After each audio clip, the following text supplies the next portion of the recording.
Assalamualaikum warahmatullahi wabarakatuh. Di sini saya akan membacakan atau mempresentasikan tentang sejarah penurunan dan penulisan Al-Quran.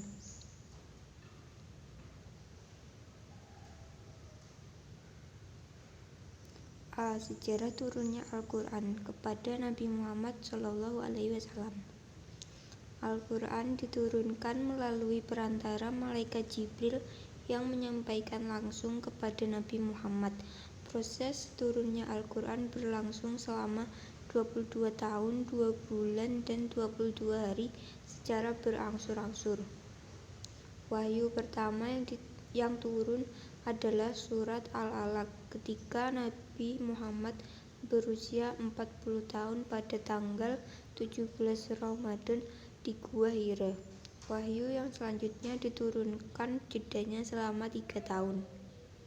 Adapun lokasi penurunannya dibagi menjadi 2, yaitu di Mekah dengan jumlah 86 surat yang diturunkan selama 13 tahun dan digolongkan ke dalam surat Makkiyah, serta di Madinah dengan jumlah 28 surat yang diturunkan selama 10 tahun dan digolongkan ke dalam surat Madaniyah. B. Periode diturunkannya Al-Quran. 1. Periode Mekah. Pertama, selama 4 sampai dengan 5 tahun.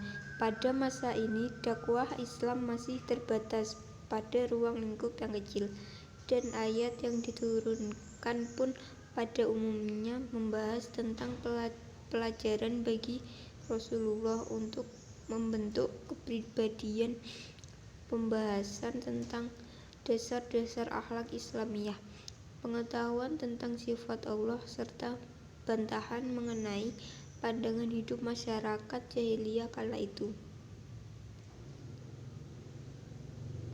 2. Periode Mekah kedua selama 4 sampai dengan 9 tahun. Pada masa ini dakwah Islam sudah mulai terbuka.